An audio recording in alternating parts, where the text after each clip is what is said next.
Welcome back to Friends Are Weird, your place for weird news and even weirder friends. I'm Joey. And I'm Stone. This week, Stone, we're going to get into the wacky world of sports betting. I'm going to share with you probably my favorite insurance scam of the year. And last but not least, I got a story about cannibals. Excellent. That sounds really fun. This week I've got for you Aiden Ross, a popular streamer, just got his buddy Andrew Tate rearrested. And we all know that internet porn exists, but some weirdo decided to jack off in a movie theater instead of at home. And a mad scientist from Montana just got arrested for goat cum trafficking and crimes against nature. Man, I'm excited. We are also going to introduce our newest and probably my favorite segment. I think we're still kind of working on our title here, but maybe we'll just call it Weird Off Weekly. But we're going to have a little bit of a competition. Isn't that right, Stone? That is right. So the premise of this podcast is, we're weird friends and we talk about weird news. But now we're getting a little bit competitive about it and trying to bring the weirdest stories to the table. So who has a weirder feed is basically the competition. Whose algorithm is even more messed up. Basically, each and every episode, we will present our weirdest story of the week. If we can come to a mutual agreement that one of us out-weirded the other, that'll be the end, and the winner will walk away with bragging rights. However, if we are unable to determine through a democratic vote between ourselves who brought the weirdest story to the table, we'll put it out to you all, our YouTube viewers. I need to fix that. Sorry. We'll put it out to our YouTube viewers, in a poll. Now, if it goes to the poll, the loser from that week will be publicly shamed in the following YouTube video and will have to do something ridiculous, probably something slightly illegal. Does that sound good to you, Stone? I don't want to skimp on the illegality of it. I want to do something highly illegal that is really, it just shouldn't be on the internet. Fair enough. Hey, before we get into all of the fun, we have a couple of housekeeping items that we need to address. We here at the Weird Friends Productions believe in journalistic integrity. You may have seen our video last week. Where we discussed some highly controversial conspiracy theories about the Princess Kate Middleton. Now, in light of some recent information that has come forth, we want to apologize to Kate and the royal family. We understand now, looking back at it, those jokes may have been in poor taste. Stone, anything you want to say there? Yeah, I just want to say in our defense, I mean, we're making the same jokes that everyone was making at the same time.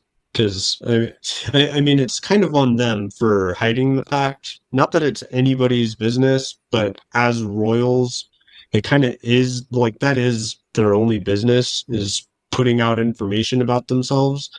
And with the bad photoshops and everything, and plus the recent history of killing princesses, I think it's understandable.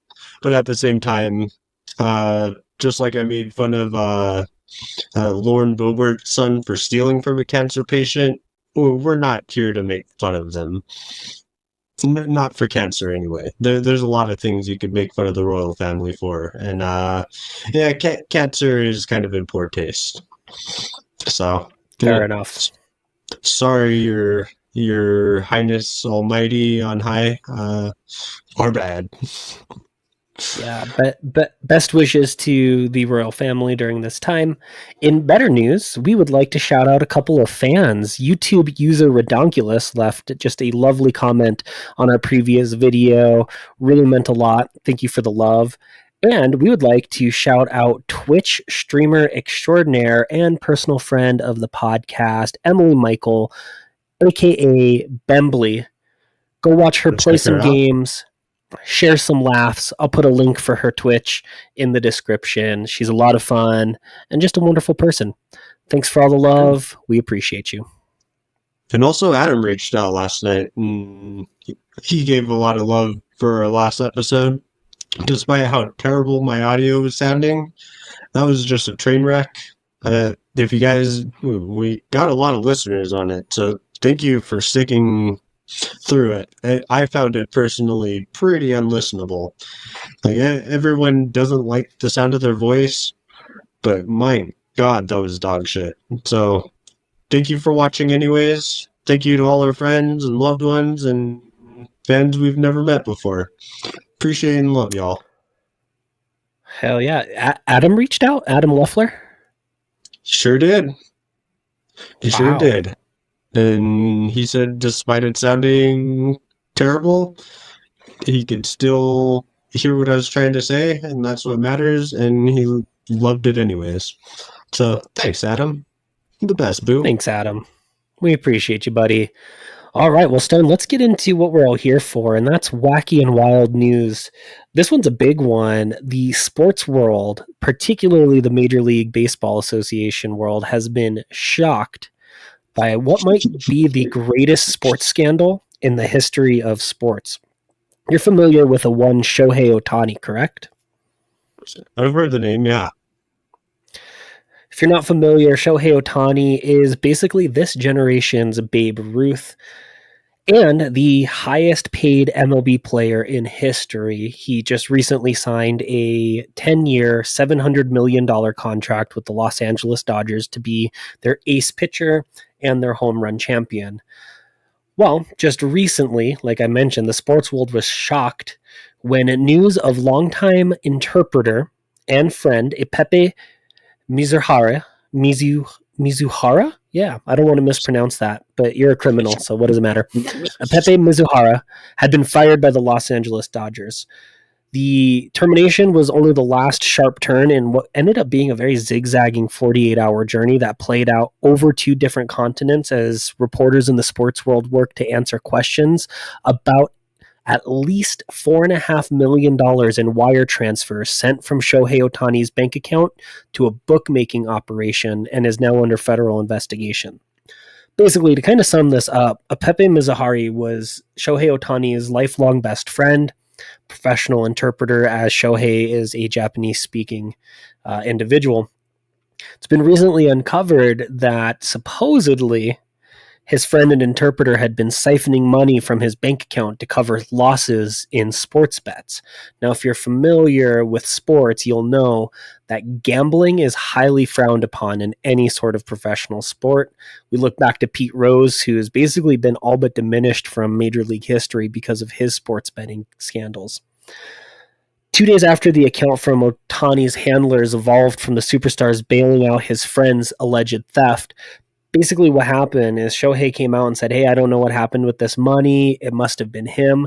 There's kind of some speculation that maybe it was Shohei himself placing these bets, was busted, and had to send his friend down the proverbial river, because when you're worth just about $1 billion, you can't have any sort of legal scandal going on whatsoever.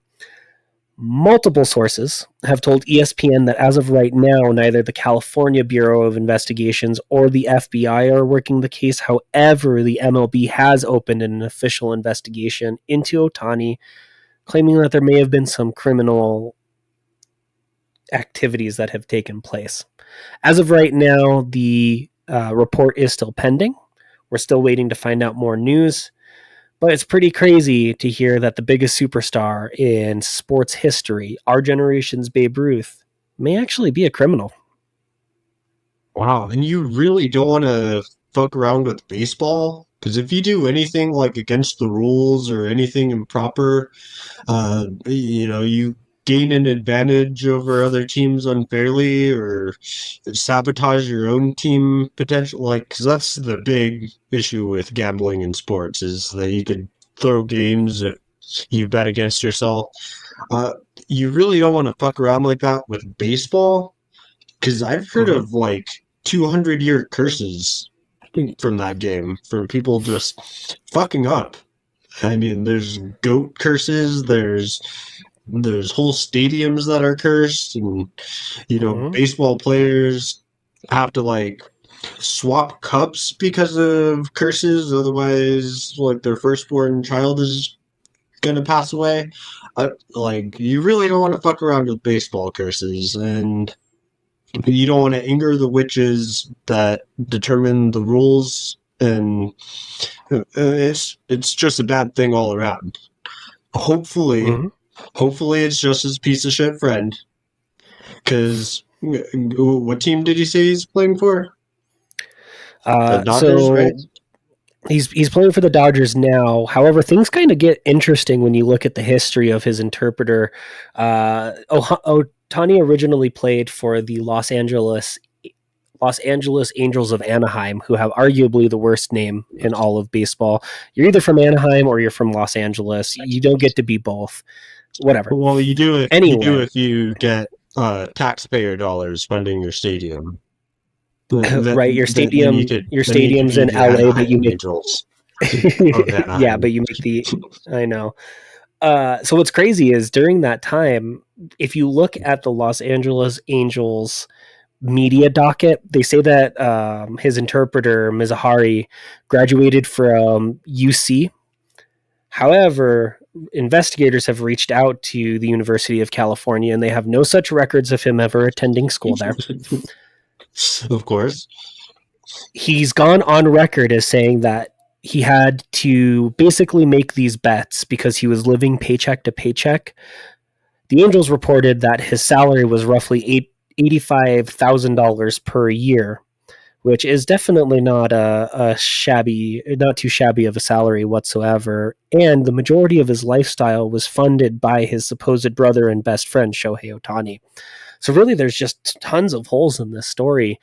By 2002, his debts had ballooned to just over $1 million in losses, and at that time was borrowing money from friends and family. Apparently, he went to Shohei and said, "Hey, I have this debt, but didn't disclose that it was through gambling. Can you help me with it?" And in an act of brotherly love, Shohei agreed to help cover the debt because $4.5 million is nothing to somebody who's making $70 million a year for the next 10 years of their life. Yeah. Well, I mean, it sounds like he's kind of just been a greedy piece of shit. But goddamn, those baseball curses. I will pray to the wolves for the safety of Los Angeles. Uh, I don't know. Baseball curses like that might cause earthquakes and shit, and that's dangerous. People get hurt, Shohei. You need to think about that next time. It is kind of crazy, like how prevalent sports betting has suddenly become. Like, Oh, yeah. I wasn't made aware that like it was suddenly legal to just gamble online no matter where.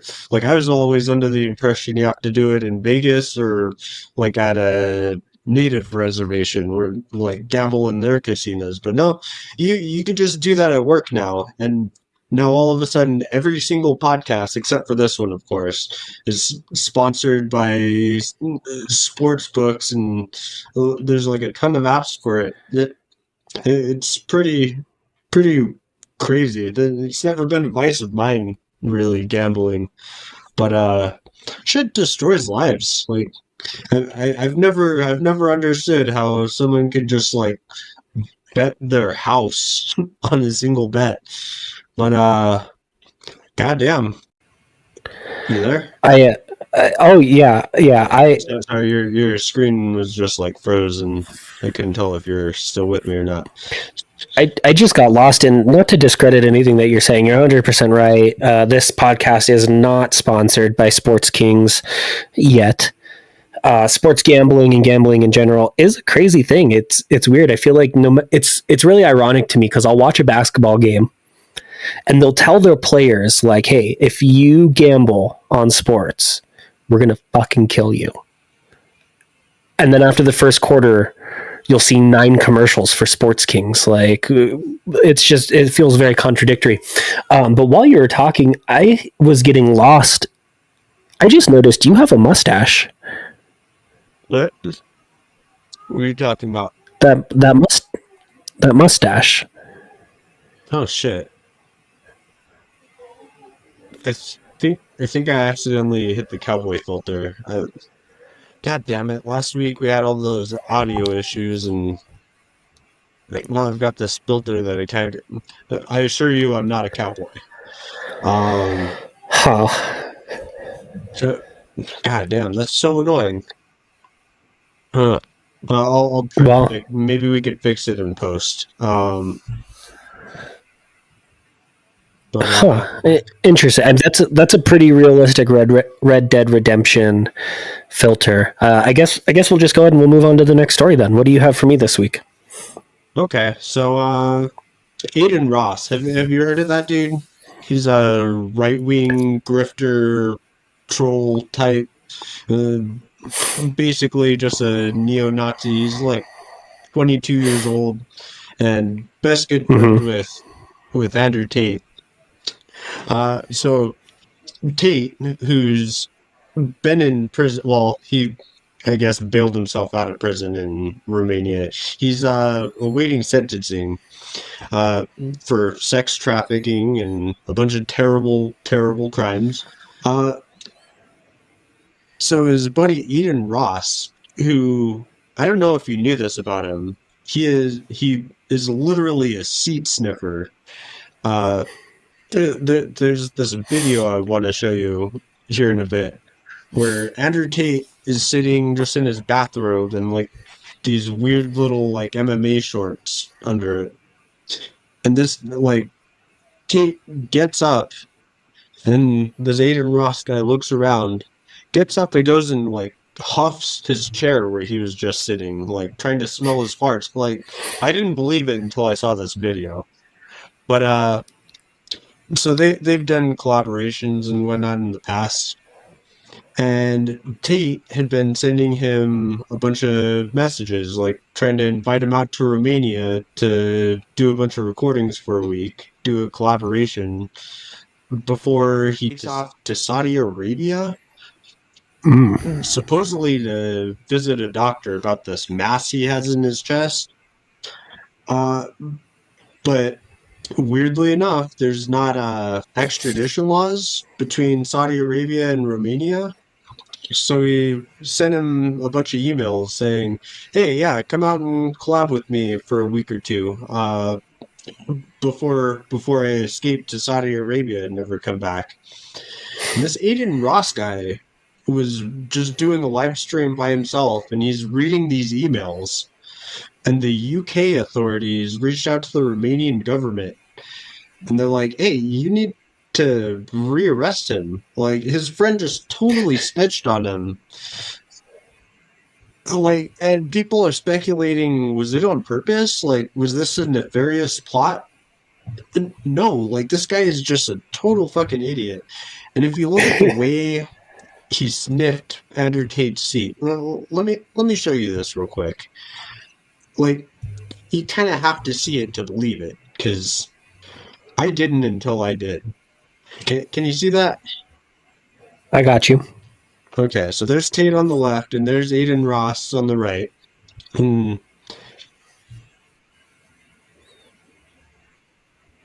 And listen to the audio too. Listen closely. See, he kind of looks around. Kind of looks around.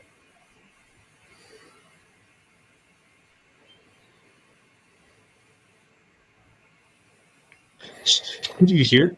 Can you hear that? Like he literally, it sounds like he's doing a fat rail off of his Now seat. that has to be like that has to be There was scripted, right? Like, there was a good 20 seconds between him getting up and leaving and that dude huffing his seat like that. That video cut out. Like he's just sitting there, just thinking that there's not a camera on him. Kind of looks around and gets up and does a fat rail of fucking paint sweat off of the chair. Like, so he does love the guy. Like, someone who does that isn't purposely trying to harm his friend and get him like sure, this sure. rat on him. it's just so dumb. And now Aiden Ross, the seed sniffer, is fearing for his life. On that, on the next stream he did after Tate and his brother got arrested, like people were calling him a snitch and a little bitch and man, I'm gonna cut you. And Tate apparently reached out and still invited him out, because they posted their bail, but now he's definitely not allowed to leave the country to Saudi Arabia, like was the plan.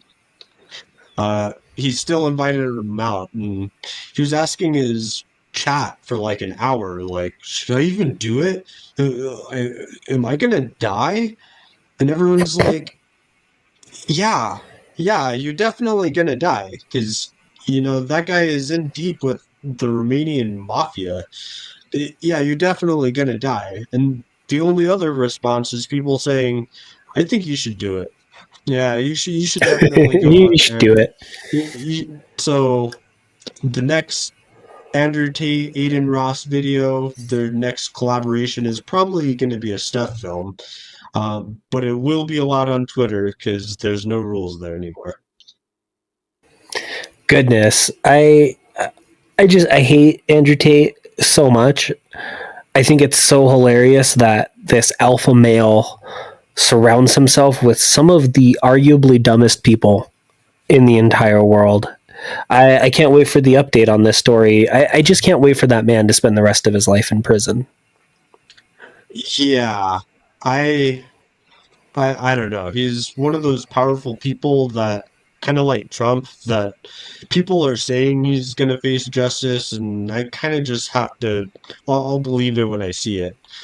But in any Sure. case, Aiden Ross is dumb enough. He will go to Romania. Like apparently, he already has plans, and he's already set all this up. He's going out there. Uh, Now you mentioned, you know, Tate is known for being an alpha male content creator, and he surrounds Mm-hmm. himself with stupid ass people. He also surrounds himself with just fucking the biggest cucks that you've ever seen. An actual seat. If there was footage of you huffing my farts after I got out of a chair, I don't think that we would be friends with each other. Um, I would probably only keep you around to prove what an alpha I am, which, for the record, I'm not. I am whatever that third one is. But yeah, I mean, A you can be centaur. very. Is, uh, did you just call me a human centaur pad? Isn't that what the third one? It's like alpha, beta, and centaurs. Yeah, I'm pretty sure that's what it is. Sounds right. Yeah, So I've what? always wondered about the physiology of centaurs, but that's a story for another day. Actually, that's a story that ties in with my last story of today. So that is a story for today, No. centaurs. But we'll get to it. So what you're telling me is that you wouldn't be friends with me for sniffing the seat that you sat on, but you did remain friends with me after I squirted water into your butthole. Well, yeah, we were okay. When you put it like that, it sounds really weird. But we were in Vegas for your bachelor party, and our hotel room didn't have a bidet. And I hadn't wiped for a few days. So, yeah, you filled your mouth with water and you did what any good friend would do, and you like a fountain right into my butt. And you know what? That actually brought us closer together. That's So, fair. thank you for that. That's fair. That was an embarrassing story that I wasn't trying to put out there, but Sorry, we could we we could cut that. No, I'll leave it. Oh man, well, shout out to Andrew Tate. What a dick. Yeah. Well, I mean, he's like, what a dick. It smells so fucking great. Hey, speaking of doing sketchy things in Vegas, what's the weirdest thing you've ever done for money? I ate a goat head one time for the loose change that Tilson had in his pocket. Did you really? He absolutely did. I don't use Facebook that much anymore, but I was on it the other day to put up the last episode, and I looked through my memories, and it was back in Ventana House when I had first moved in. It was like, man, times is tough. You know the struggle. I just ate a fucking goat head for the 80 cents that Tilson had in his pocket. I mean, I did it as a joke, but like I really did do it. That's probably the worst thing I've done for money. Well, I want to tell you about what I think might be the funniest and stupidest thing anybody's ever done for money. A university student who had his legs amputated after claiming he suffered frostbite during a motorbike incident is now being charged for fraud. Identified only as Zhang, this student in Taiwan allegedly submerged his feet into a bucket of dry ice for more than 10 hours to inflict severe frostbite, which resulted in a double amputation. It wasn't until doctors were like, you know what, this is incredibly suspicious. The man thought that he would be able to make an insurance claim worth $1.3 million, according to the Taiwan Criminal Investigation Bureau. Like I mentioned, doctors were like, that's super sus. And he was arrested promptly. I know that's a quick story, but I just want to pause on the fact that this man thought that losing both of his feet would be only worth $1.3 million.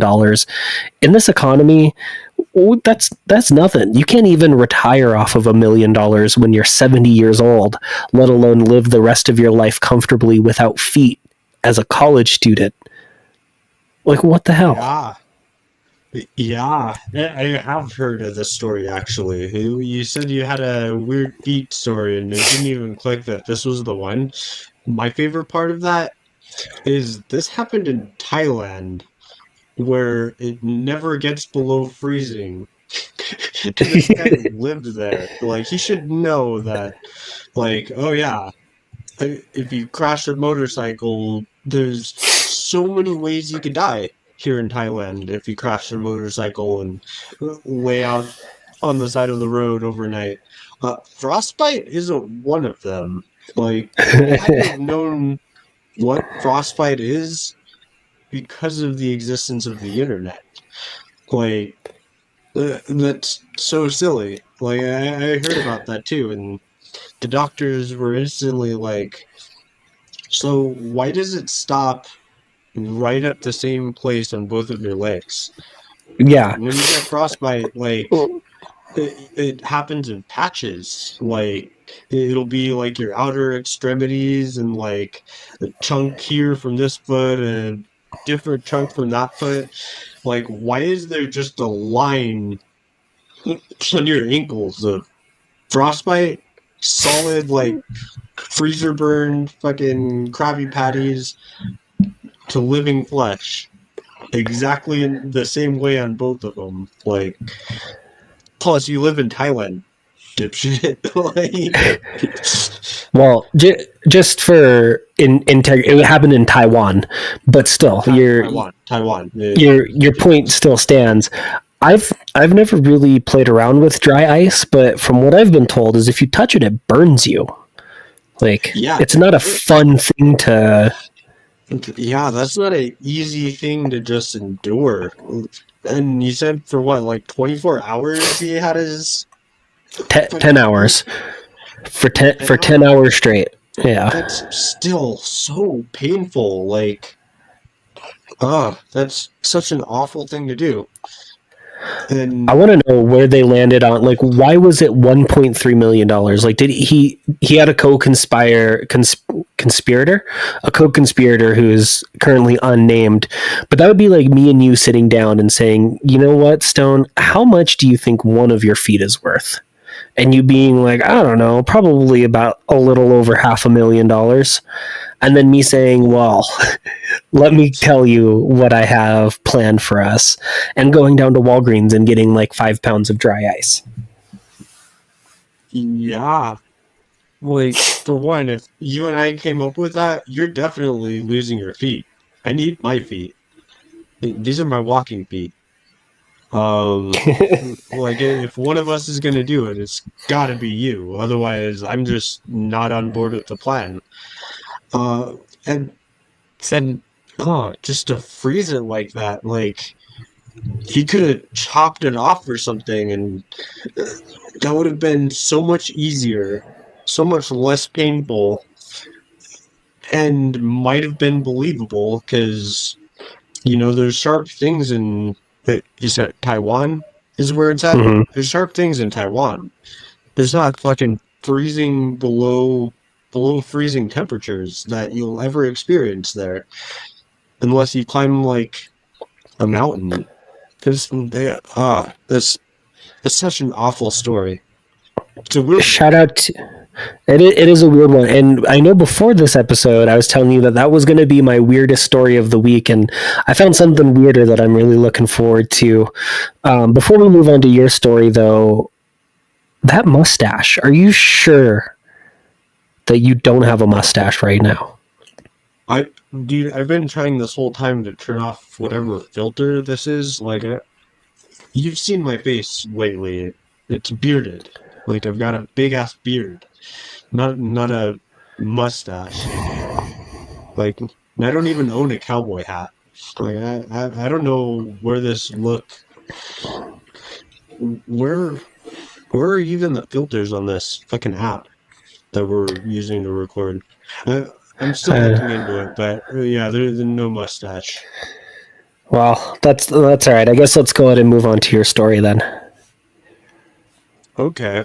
Well, a Detroit man was found to have fallen asleep in the movie theater with his dick out at a screening of Kristen Stewart's new movie, Love Lies Bleeding, which notably is a much more appropriate setting to jerk off than a live stage production of Beetlejuice musicals, but still, it's very highly and wildly inappropriate. Love Lies Bleeding is that new lesbian movie with Kristen Stewart where she falls in love with a female bodybuilder and a bunch of right-wing chuds are angry about it because apparently bodybuilding is a sport for men only and they hate gay shit. Um, but I've seen a lot of people comparing this story to Paul Rubens, the guy who played Pee Wee Herman. And that is just so wildly unfair of them. That guy got fucking caught in an adult theater that was screening porno, and like it. I don't know. I've got an impression of Pee Wee Herman getting arrested for that. Uh, if you can't jerk off in an adult movie theater, then why does it exist? Like this was just a regular ass theater. I've got a picture of that to share with you. Post. This guy got arrested with his dick out. He was asleep, just with his dick hanging out after the lights went on. He had 2 bottles of Fireball sitting right there next to him. His pack of cigarette, like he had this like little table. He's in like one of those big theater recliner seats. And he just had like the contents of his pocket and these 2 Fireball bottles. He had his pack of cigarettes, his movie ticket, his dick out just in his lap. He slumped over asleep. And apparently he put up a fight when police came to arrest him. I don't know if he was trying to stick around for the next screening, but this is a PSA from your weird friends. The internet exists, and you could access that from your home. And that is a much more appropriate.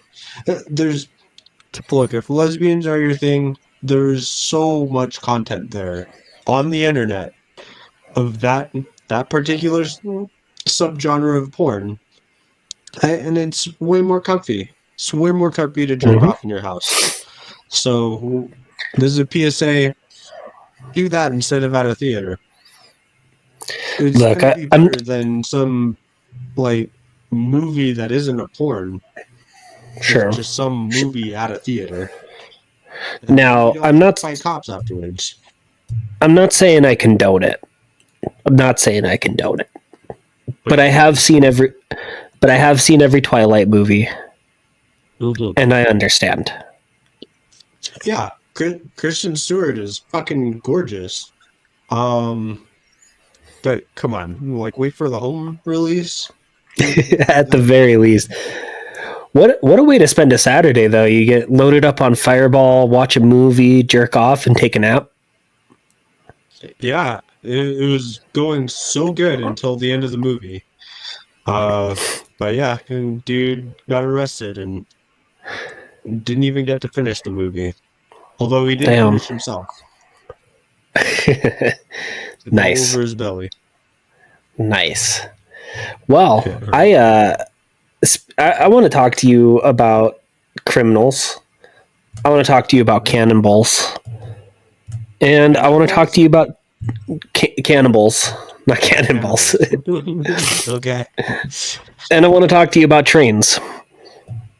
Ooh. Which, right there, I've already mentioned 2 of your 3 favorite things in life. I won't say which ones. Because I respect you. Thank you. Thank you very much. You're welcome. A California man was arrested after allegedly taking a leg from the scene of a deadly train collision in Wasco, California on Friday. Officials reportedly said that 27-year-old Rosendo Taez removed evidence from the site after a person was struck by a train, which of course killed them, because who's going to survive being struck by a train? The accident severed the victim's leg around 8 a.m. in the morning at the city's Amtrak station, and disturbing video has been circulating on social media showing a man appearing not only to hold and walk around that severed body part, but eating it, taking pieces and bites from it before wiping his face and making his way down a sidewalk. I won't play the video because it's incredibly disturbing. You and I have been traumatized by coming across some disturbing videos on the internet before. This one is up there. But could you just imagine? It's one of those. Yeah. Well, I mean, did he eat it raw or did he take it home and cook it? He was just walking. So he goes. Walking around like it's a drumstick. Yeah. It's 8 a.m. Woman gets struck by the train at the train station. Man goes. Woman's dead. Leg is severed. Takes the leg. Hightails it out of the train station. Is walking down the street, taking bites out of it, wiping his mouth like he's enjoying a turkey leg at the state fair, and just living his best life. Yeah, that. Okay, I've got to say this. Now, don't take this the wrong way. But if I had consent from the person who it was, I would totally eat human meat.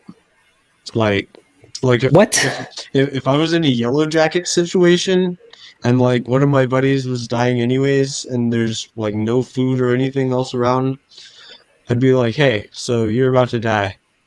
It's cool if I eat your leg, right? Like I'd have no problem with that. Like I really wouldn't. Now, I wouldn't just grab some random ladies. I wouldn't just peel off a fucking leg from a train. And I wouldn't eat it raw. So I'd definitely start a fire. And I'd... Like, it's basic... Like, people are basically pork. And... Yeah, I wouldn't have a problem with that. Like, that Japanese dude that cooked and ate his dick and balls...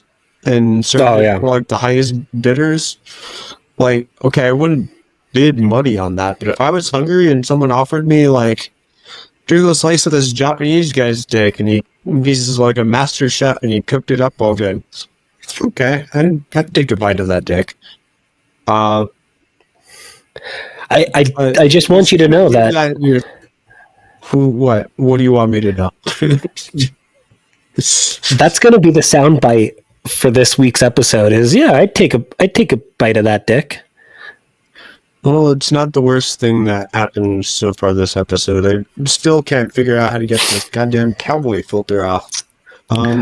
So I'm just gonna be the cannibal cowboy of the weird friends, and that's gonna go down in history. But like, Yeah, I definitely would have no problem with that. Although I would not do it in the way and manner that he did. I'm just saying that's really weird. It's Well, raw, and she just died like, and he didn't have permission. Just that everything about the way he went about it is fucking weird. Um, now that I'm reconsidering our friendship, I just that was my entry into this week's Weird Off. I'd like to hear your Weird Off. um, okay, I don't know that I'm gonna beat you, but an 80-year-old Montana man just got arrested after his sinister plot to create big game chimera goats was busted.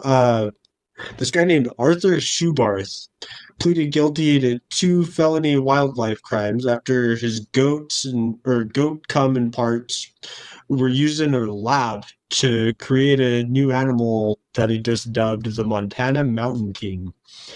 Uh, so he was basically creating these abominations and crimes against nature using like endangered goat species from just all over the world. He had like 10 different species. And Montana goats are already pretty fucking big. But he was making these like just huge abominations, or attempting to anyway. And I guess like his shipment of goat cum got busted by like state troopers.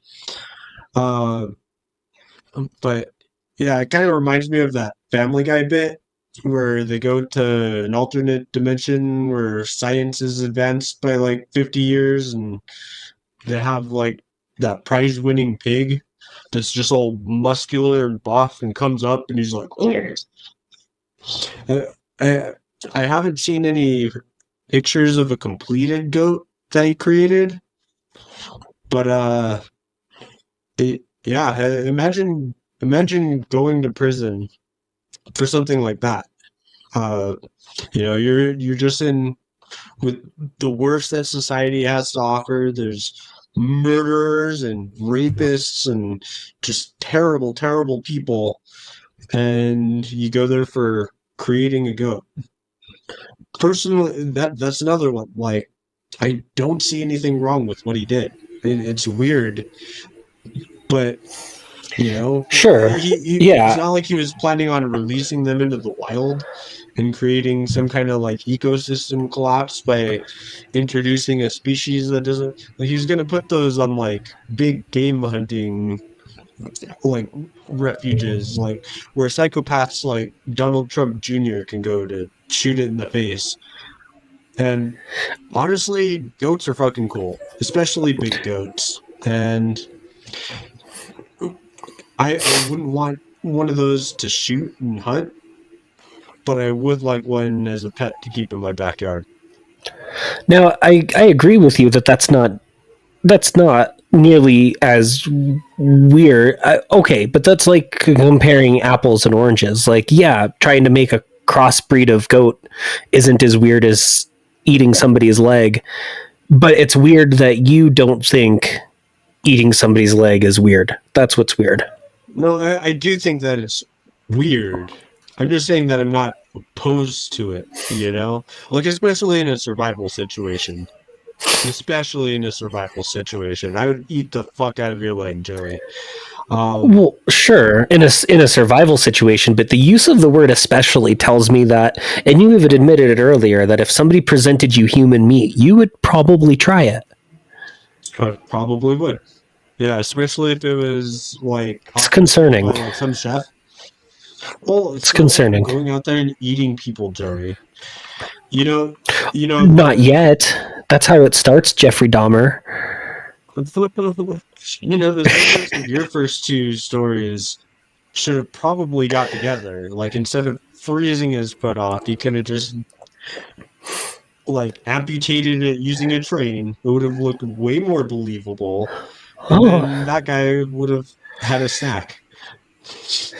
yeah, because there's no doubt that that insurance claim would have been approved if somebody ate. Like, that's how you get an insurance claim to get approved, is you need somebody to eat your foot. Well, well, no, you just give it like it's obvious that his ankles got run over by a fucking train. Like, they just put them on the rails. Like, it's not like they need to record video of the guy eating the foot.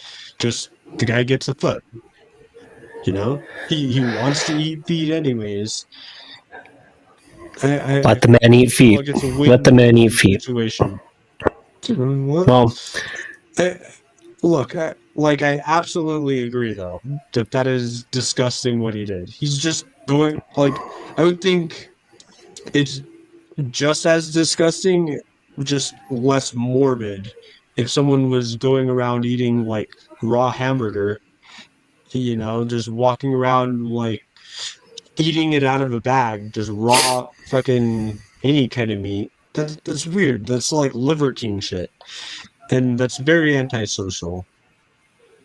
And he should have at least cooked it first. And he should have had permission from like the family of the lady who died from the train. That's all I'm saying. well, Otherwise, we're just meat. You heard it here, folks. Stone and all of us at Weird Friends Productions, we believe in consent. With that being said, I think both of our stories were pretty weird. I say we leave it up to our viewers to vote on who had the weirdest story of the week, and the loser next week will have to eat a human toe. Okay. We can't promise that because how are we going to source a human toe? I'm not that guy from Big Lebowski that, no, you want a toe? I could get you a toe. Look, we have a YouTube fan now, and I'm pretty sure they would be willing to send us their toe. Yeah, maybe. If you are a true fan, as you seem to have indicated in the comments, send us your toe. If you want Joey to eat it, because obviously my stories are weirder. For legal purposes, I'm just going to put this disclaimer out here. Please don't send us any sort of body parts or anything illegal whatsoever. But yeah, tune in next week to find out what sort of weird, strange, humiliating act Stone will have to partake in. With that said, this is Friends Are Weird. Stone, you got anything else? Yeah, like us, follow us. You've made it here to the end of the video, so obviously you like something that we're doing. Um, so if just in case though we don't get a toe for the Who Had the Weirder Stories challenge, Joey's gonna have to eat my beard. Like that's my promise to you that Joey will eat my beard if his stories are weirder. Or if his all right, well, as weird as mine. Well, all right, mustache man. And I don't even know how to fucking talk. Just get the fuck out of here, you mustachioed boy. And you all like us, subscribe to us, show us your love. We really appreciate it. We love you. Goodbye.